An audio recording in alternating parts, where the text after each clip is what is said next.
Halo anak-anak, hari ini kita akan kembali belajar tematik materi SBDP KD 3.4 mengenai karya seni rupa Nusantara. Tujuan pembelajaran kita pada hari ini, yang pertama, peserta didik dapat menjelaskan pengertian karya seni rupa Nusantara. Yang kedua, peserta didik dapat menjelaskan jenis karya seni rupa Nusantara. Untuk mencapai tujuan pembelajaran kita, maka yang pertama kita akan membahas mengenai pengertian karya seni rupa Nusantara. Lalu yang kedua, kita akan membahas mengenai jenis karya seni rupa Nusantara. Dan yang ketiga, kita akan membahas mengenai media karya seni rupa. Dan yang terakhir, kita akan membahas mengenai contoh karya seni rupa Nusantara yang ada di sekitar kita. Masuk materi yang pertama, mengenai pengertian karya seni rupa Nusantara. Sebelum kita mengetahui apa itu karya seni rupa, kita cari tahu dulu yuk, apa itu karya seni Nusantara. Iya, karya seni Nusantara adalah beragam bentuk kesenian yang tumbuh dan berkembang di masing-masing daerah yang ada di Indonesia.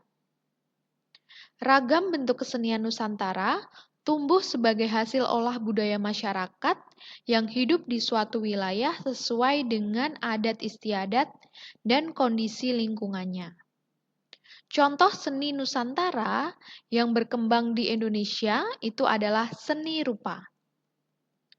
Bentuk karya seni rupa setiap daerah itu tidaklah sama. Semua mempunyai ciri khas yang berbeda dengan daerah lain.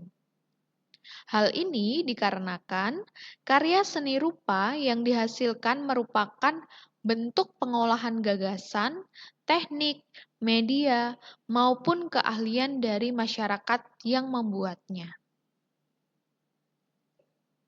Karya seni rupa adalah salah satu seni yang hasil karyanya dapat ditangkap dan dinikmati oleh mata dan dirasakan dengan rabaan, atau dengan kata lain, dapat kita sentuh dengan tangan. Lanjut materi yang kedua mengenai jenis karya seni rupa Nusantara. Yang pertama ada dua dimensi. Karya seni yang memiliki dua ukuran dan luas. Dua dimensi di sini adalah panjang dan lebar. Contohnya ada lukisan dan foto. Lalu, yang kedua ada tiga dimensi. Karya seni yang memiliki tiga ukuran dan volume. Tiga dimensi di sini adalah panjang, lebar, dan tinggi. Contohnya, guci dan patung. Lanjut materi yang ketiga mengenai media karya seni rupa Nusantara. Yang pertama kita akan bahas mengenai media dua dimensi. Contohnya ada pensil, pensil arang, pastel atau krayon, pena, tinta, cat, dan kuas. Lalu untuk media yang kita gunakan membuat karya seni rupa tiga dimensi terdiri dari bahan lunak dan bahan keras. Kalau bahan lunak, contohnya ada tanah liat, bubur kertas, dan lilin. Untuk bahan keras, kita bisa menggunakan kayu, logam, ataupun batu. Materi yang terakhir mengenai contoh karya seni rupa. Contoh karya seni rupa di sekitar kita adalah batik dan tenun. Di sini Ibu tampilkan motif batik. Motif batik dan tenun itu sangatlah beragam. Ya. Keberagaman itu merupakan salah satu kekayaan budaya di Indonesia.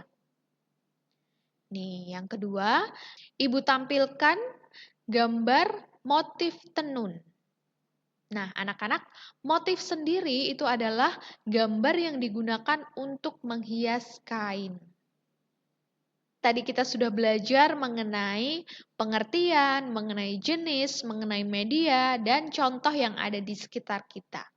Silahkan anak-anak bisa pelajari lagi supaya materi kita pada hari ini dapat berguna bagi anak-anak. Terima kasih, Tuhan memberkati, stay healthy, dan tetap di rumah saja.